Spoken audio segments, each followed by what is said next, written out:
All right, guys, how you doing? Today we're gonna get everybody set up on testnet. I got this setup guide from ChatGPT.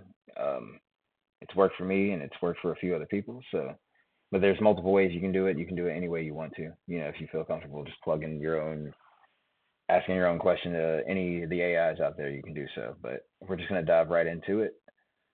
Step one: join the Gitter chat. The link will be below. That's where all the future updates, all the dev talk goes, where all the testing talk, where we all collaborate together. Also, it's the best place and the fastest place to get Testnet DigiByte. Step two, we're going to create two folders. So let's jump right into that. We're going to go to our File Explorer, which is down here. Then we're going to go to OSC. We need to be in C. So if you're not in C, go ahead and go to C. Once you're in C, we're going to create the folder. So how we do that is you go up here to New. Click New. It's going to expand and say Folder. It's a new folder. Then we're going to go back to here and we're going to copy and paste this digibyte-testnet, and we're going to rename this folder. So we're going to rename this one digibyte-testnet. This is where the application is going to live.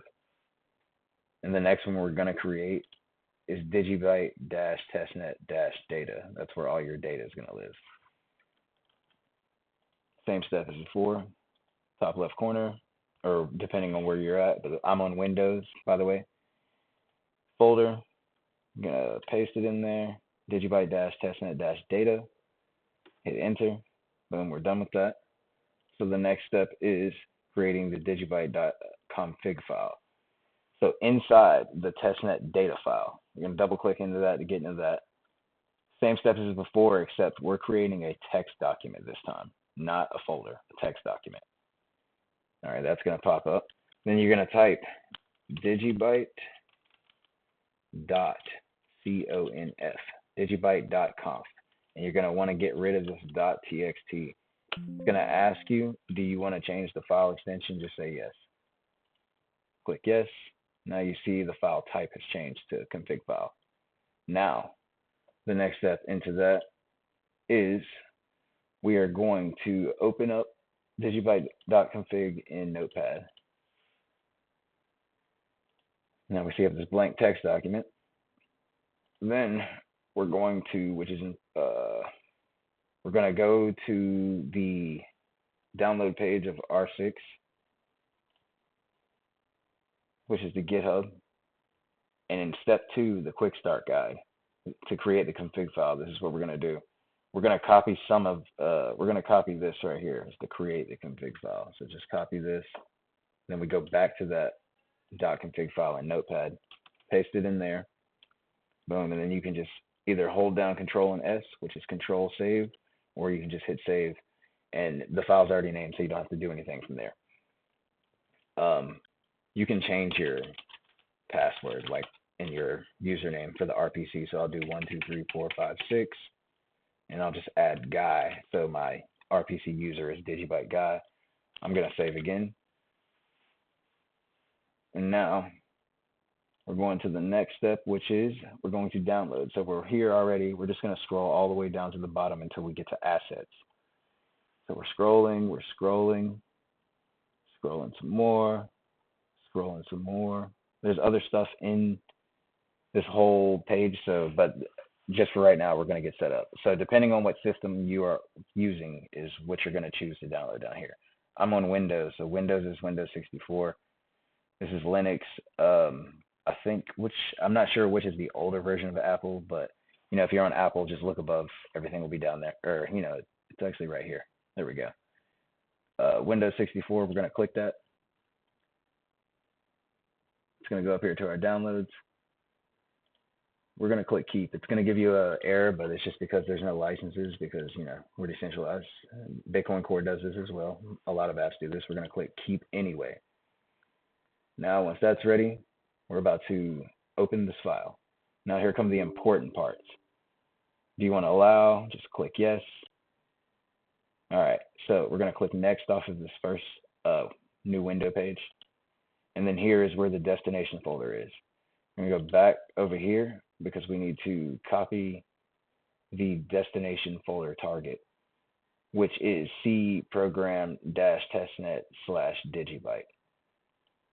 Or wait, let's make sure. Download,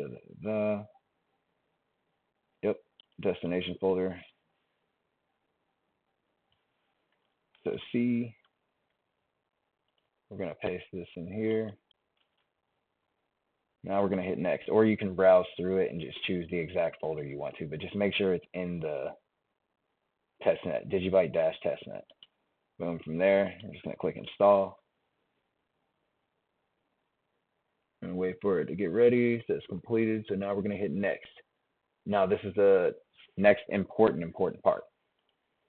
Just uncheck this box that says run anyway, so it doesn't start up off rip, just in case you're running actual core, so it doesn't conflict, just in case you did something wrong.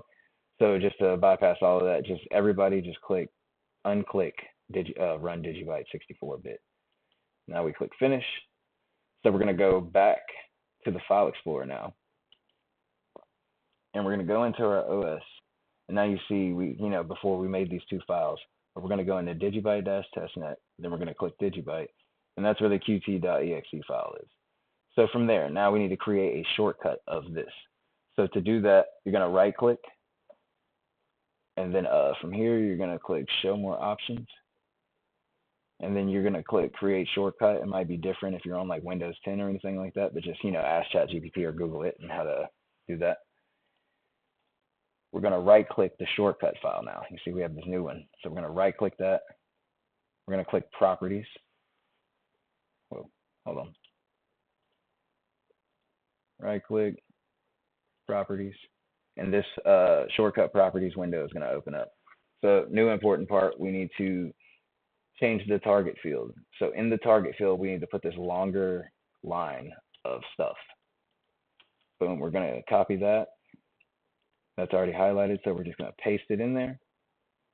And it's already started in digibyte-testnet /digibyte, so we're good there. So we can click apply, then we can click OK, because that's all good. And then from there,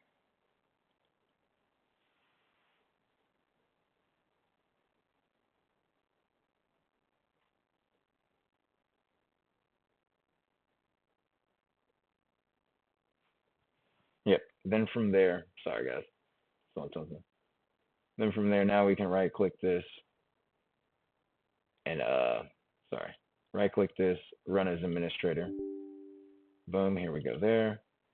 And then we're gonna let it open up and just make sure the icon is purple. And here we are, we're syncing. We'll just wait for it to sync, I guess.